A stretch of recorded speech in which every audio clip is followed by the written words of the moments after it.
அஸ்ஸலாமு அலைக்கும். இப்போ பாரம்பரியமான தம் ரொட்டி எப்படின்னு பார்ப்போமா. நம்ம நெருப்படுப்பில் வைப்போம்ல, அதுதான். இப்போ தம் ரொட்டி சட்டியை நல்லா கழுவிட்டு சுத்தமாக கொல்லை அடுப்பில் மண் வச்சு எரித்து அந்த சட்டியை அதில் வச்சு எரிச்சிட்ருக்கு. அதில் ஒரு பாதி நெய் காய வச்சுருக்கேன்.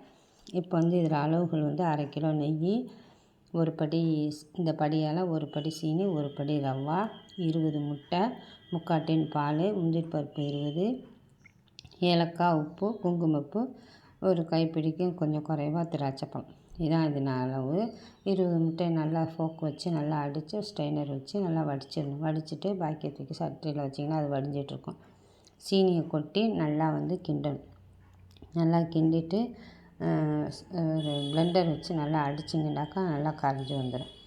அப்புறம் நம்ம இந்த நெய், பாதி நெய், குங்குமப்பூ, உப்பு, ஏலக்காய் தூள், மில்க் மேடு பால் எல்லாத்தையும் ஊற்றி நல்லா கலக்கணும். பிளெண்டர் வச்சு கலக்கிட்டு கடைசியாக கையை வச்சு கலக்குனீங்கன்னா சீனி கரைஞ்சது தெரியும். அப்புறமா லாஸ்ட்டாக அடுப்பில் நெருப்படுப்பில் முந்திரி பருப்பை பொடிசாக வெட்டி வச்சுருக்கேன். அந்த நெய்யில் பாதி நெய் அதில் ஊற்றியாச்சு. ஊற்றி அதை முந்திரி பருப்பு போட்டு பொன்னிறமாக வந்துடும். பொன்னிறமாக வந்ததும் இந்த மாவில் கலக்கி வச்ச மாவில் ரவாவை கொட்டணும். கொட்டி நல்லா கையால் கலக்கி இந்த நெய்யில் இதை ஊற்றிடணும். ஊற்றுனீங்கன்னா நல்லா சூடு வந்திருக்கும். நல்லா சூடு வந்ததும் நல்லா ஊற்றி கிண்டணும். நல்லா அழகாக எண்ணெய் பிரிஞ்சு நெய் பிரிஞ்சு நல்லா கதன்னு வரும். ஒரு 5 நிமிஷம் கிண்டினீங்கனாக்கா நல்லா இலக்கம் கொடுக்கும். இலக்கம் கொடுத்ததும் 5 நிமிஷம் கிண்டினீங்கன்னா நெய்யெல்லாம் அப்சர்வ் ஆகிடும். நல்லா இழுத்து அப்சர்வ் ஆகி நல்லா இலக்கம் கொடுத்துடும்.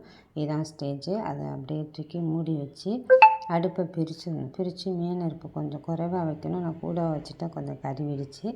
நீங்கள் கொஞ்சமாக வைங்க. கீழே நெருப்பை கொஞ்சம் குறைவாக வச்சு ஒரு 5 நிமிஷத்துலேயே இதை திருப்பி வாழை இலையை போட்டு திரும்பியும் நெருப்பை தூக்கி வச்சு குறைச்சி கீழே அடுப்பை மெதுவாக மின்னு எரிச்சிங்கனாக்கா 10 நிமிஷம் வச்சிங்கன்னா தம் ரொட்டி ரெடி ஆகிடும்.